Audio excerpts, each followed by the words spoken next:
ಇನ್ನೊಂದು, ಸಾಲ ಕೇಳ್ತಾರಲ್ಲ, ಕೇಳ್ಬೇಕಾದ್ರೆ ಅವರಿಗೆ ಈ ವಿಷಯಗಳು ಗೊತ್ತಿರಲ್ಲ. ಏನೋ ಒಂದಿರುತ್ತೆ ರಿಕ್ವೈರ್ಮೆಂಟ್, ಅವ್ರು ಕೇಳೋದಷ್ಟೇ ಗೊತ್ತಿರುತ್ತೆ. ಕೊಟ್ಟಿಲ್ಲ ಅಂದಾಗ ಬೇಜಾರಾಗತ್ತೆ. ಸೊ ಒಂದ್ ಗಾದೆ ಇದೆ ಗೊತ್ತಾ, ಕೊಟ್ಟು ನಿಷ್ಠುರ ಆಗೋದ್ಕಿಂತ ಕೊಡದೇನೆ ನಿಷ್ಠುರ ಆಗು. ಅಂದ್ರೆ ನೀನ್ ಕೊಟ್ಬಿಟ್ಟು ವಿಲನ್ ಆಗ್ಬಿಡ್ತೀಯ, ಬರ 50,000 ಅಷ್ಟೇ ಕೊಟ್ಟಿದ್ದು, ಇಷ್ಟಕ್ಕೆಲ್ಲ ಇಷ್ಟು ಮಾತಾಡ್ಬಿಟ್ಟ ಏನು ಅಂತಾರೆ. ಅದೇ ಕೊಡದೆ ಮಾತಾಡಿದ್ರು ಹೇಳ್ತಾರೆ ನೋಡಿ ನೀನು ಕೊಟ್ಟೇ ಇಲ್ಲ ಅಂತ.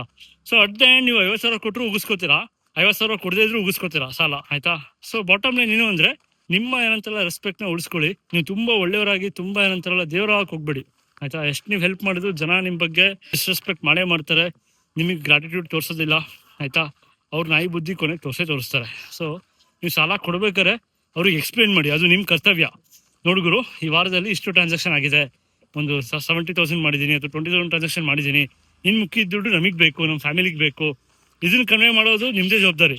ಇದನ್ನ ಕಡಿಮೆ ಮಾಡಿಲ್ಲ ಅಂದ್ರೆ ಆ ವ್ಯಕ್ತಿ ನೀವು ಕೇಳಿದ ತಕ್ಷಣ 10,000 ಕೊಟ್ಬಿಟ್ರೆ ನೆಕ್ಸ್ಟ್ ಟೈಮು ಆ ಮಗ ಮತ್ತೆ ಹೆಲ್ಪ್ ಇದೆ, ಮತ್ತೆ ಅರ್ಜೆಂಟ್ ಆಗಿದೆ, ಸ್ವಲ್ಪ ಹೆಲ್ಪ್ ಮಾಡ್ತೀನಿ ಅಂತ ಹೇಳ್ಬಿಟ್ಟು ಎಕ್ಸ್ಟ್ರಾಕ್ಟ್ ಮಾಡ್ತಾರೆ ಹೊರತು ಅವರಿಗೆ ನಿಮ್ಮ ರಿಕ್ವೈರ್ಮೆಂಟ್ ಗೊತ್ತಿರಲ್ಲ, ಅವರಿಗೆ ನಿಮ್ಮ ಕಷ್ಟ ಗೊತ್ತಾಗಲ್ಲ. ಲೆಟ್ಸ್ ಈಗ ನಿಮ್ಮ ಹತ್ರ ಒಂದು 10,000 ಇಟ್ಕೊಂಡಿರ್ತೀರ ರಿಸರ್ವ್, ಆಯ್ತಾ. ಅದು ನಿಮ್ಮ ಖರ್ಚಿಗೆ ಅಂತ ಇಟ್ಕೊಂಡಿರ್ತೀರ. ಈಗ ಅದನ್ನು ನೀವು ಕೊಟ್ಕೊಂಡ್ರೆ ನೆಕ್ಸ್ಟ್ ನೀವು ನಿಮಗೆ ಟೈಮ್ ಬಂತಪ್ಪ, ಎಲ್ಲೋ ಪೇಮೆಂಟ್ ಮಾಡಬೇಕು, ಏನೋ ಶಾಪಿಂಗ್ ಹೋಗಿದ್ರಿ ಅಥವಾ ಏನೋ ಹೋಟೆಲಲ್ಲಿ ತಿಂದ್ವಿ, ಏನೋ ಮಾಡಿದ್ವಿ ಎಮರ್ಜೆನ್ಸಿ, ಅಥವಾ ಹೆಲ್ತ್ ಇಶ್ಯೂಸ್ ಆಯಿತು.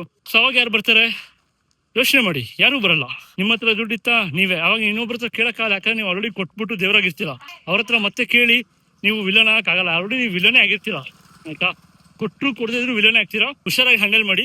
ಸಾಲ ಅನ್ನೋದು ಕೆಟ್ಟ ಥಿಂಗ್, ಆಯ್ತಾ ನನ್ನ ಪ್ರಕಾರ. ಯಾಕಂದ್ರೆ ಸಾಲ ಮಾಡೋ ದೊಡ್ಡ ವಿಷಯ ಅಲ್ಲ, ಆ ಕಮ್ಯುನಿಕೇಶನ್, ಆ ಮಾತು, ಆ ಟ್ರಸ್ಟ್, ಆ ನಂಬಿಕೆ ಉಳಿಸ್ಕೊಳ್ಳೋದಿಲ್ಲ, ಅದು ತುಂಬಾ ದೊಡ್ಡದು. ಯಾಕಂದ್ರೆ ಸುಮಾರು ಜನ ಅದನ್ನ ಉಳಿಸ್ಕೊಳ್ಳೋದೇ ಇಲ್ಲ. ಹಾಗಾಗಿ ಸಾಲ ಮಾಡಿ ತುಂಬಾ ಏನಂತಾರ ನೋವು ತಿಂತಾರೆ.